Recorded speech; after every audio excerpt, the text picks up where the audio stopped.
If I may talk about something that is in the book, it's about behavioral change. And if I may be overly blunt, we suck at behavioral change. We're really, really bad. We're really, really bad as individuals. We're really, really bad as businesses. And we're really, really bad as a society. And so, this first, I had an idealized notion when I was 33 about how people might change. It was, if we had enough reasons, enough rationality, this is an Aristotelian notion, we would automatically change. And so I was a little disappointed I became a management consultant in 1993. I went to work for a British bank called Barclays Bank. We designed a risk management framework. I was the mathematician on the team, and I wrote 150 pages full of equations. We wrote 2,400 pages worth of report for Barclays Bank in England. We charged them $4 million. It was a nice little living back in the day. They did nothing with it. Nothing. It landed on a shelf, and eventually it found its way into bottom drawers, and then from bottom drawers it found its way into circular filing cabinets. This is an extraordinary thing, I thought, because I was an idealistic manager, because I thought this is going to make a difference. Silly me. In fact, they did nothing with it. And what Barclays failed to do was to mind the gap between thinking something is a good idea and actually doing it. There's a pretty big gap. And in corporations, we ought to be able to align our behaviors with our strategies, with our intentions, with our plans. It's a tricky thing, and we're not too good at it. And so most people who are comment on organizational change would say the thing that damns lots of organizational change is the inability to change behaviors. And so if you'll permit me a personal anecdote, in 1980, I was working in a laboratory at the University of Wisconsin. I was studying cancer. And I apologize in advance to the people who are animal rights people or anti-vivisectionist people. Anyway, I was experimenting on little white mice. It was the 1980, I didn't know any better. Anyway, so I'm experimenting on little white mice, and I'm giving little white mice cancer. And I'm studying the effect of the drug that I'm giving them on RNA and DNA synthesis. It's interesting work, right? And, the noblest outcome from that work might be we understand DNA and RNA synthesis and the effect of this toxin on mice, and we help, design a cure for cancer. It's not without noble purpose. And the toxin that I was administering to the mice came from cigarette smoke. It's called dimethylbenzanthracene, and it's a big polycyclic hydrocarbon, and it gives mice cancer. It gives human beings cancer too. And so what I used to do is I used to do my experiments, and I used to go out in the parking lot and smoke. And for 20 years, I smoked a pack of Marlboro Red a day. So here I was producing cancer research firsthand, with my, all my rational faculties at my disposal, one would think, and then going out and having a smoke, ingesting the same thing, which I saw delivering cancer before my very eyes. It's a strange thing, isn't it? So by the mid of the 90s, I wanted to quit smoking, and then again I was confronted with behavioral change and the gap between intentions and actions, what I wish to do with my life, and how I wish to live my life, and how my life actually looks.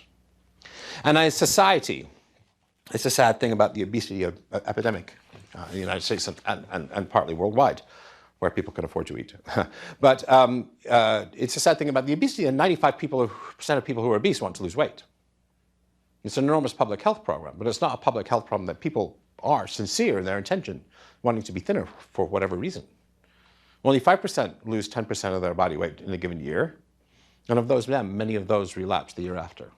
This is a sad thing. So as a society and as individuals and as corporations, we're really, really bad at behavioral change. And behavioral change matters. What comes out of people's mouths, their intentions, is a beautiful thing. But if their behaviors don't line up, what have you got? You've got, I believe the technical term for it is BS. The gap between what we desire and what we want and what we think is important and what we're actually able to do. So why does this come about is an interesting question. And if you'll forgive yet another philosophical digression, it goes back to the history of ideas and the history of psychology. So psychology used to be part of philosophy. And then about 1900, a group of experimental psychologists began to do psychological experiments. So it became a science in its own right. In my view, it became a science in a way that chemistry became a science in 1650. Yeah, still super primitive, still a lot of pseudoscience, still a lot of hokum, still a lot of myth, still a lot of pop psychology corrupting psychological science as it is. But anyway, we have psychological science in the early part of the last century. A couple of guys called B.F. Skinner and J.B. Watson, perhaps you've heard of them. Their ideology or their methodological approach to psychology was called behaviorism. And you'll recognize some words from behaviorism. You'll recognize stimulus and response, rewards and punishment, carrots and sticks. So those are all behaviorist notions. And every time you punish a child with what we call the naughty step in England, what do you call it in America? What do you call it a naughty step in America? You put a kid down, timeout. Timeout, is that what you call it? You call it timeout.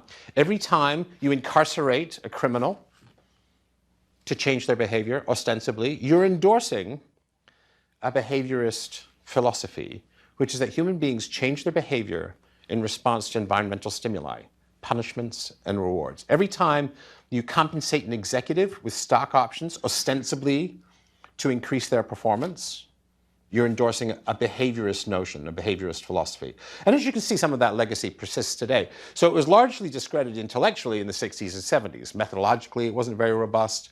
It's also coercive. So anytime you try and coerce someone with a reward or a sanction or a punishment, you're indifferent to their internal states, their mind, their thoughts, their feelings. So behaviorism was coercive. So enter the really, really cuddly, hippie 60s in the time of humanistic psychology. And what we decided in the 60s, 70s, and 80s, that to change behavior, you wanted to change thoughts and feelings first. That makes sense, right? You want to change people's insides to change their outsides. How many people have heard something like that? Change your insides to change your outsides is some sort of psychological mantra. Okay. And so that's what we do. So I'm a change consultant for my sins. For the last 20 years, I've been in organizations helping create behavioral change on my good days, not so much on my bad days. So I'm in organizations, we're trying to change, and generally speaking, I don't do it through carrots and sticks. I do it through inspiration, vision, business cases, rationality on one dimension, you might say, and emotions on another dimension. And so that's the model of how we change behavior that we inherited from the 60s and 70s and 80s. So the question is, does it work? Well, there are two problems. Who's ever had a fight on Facebook with someone from an ideological opposite? Come on now, get those hands up.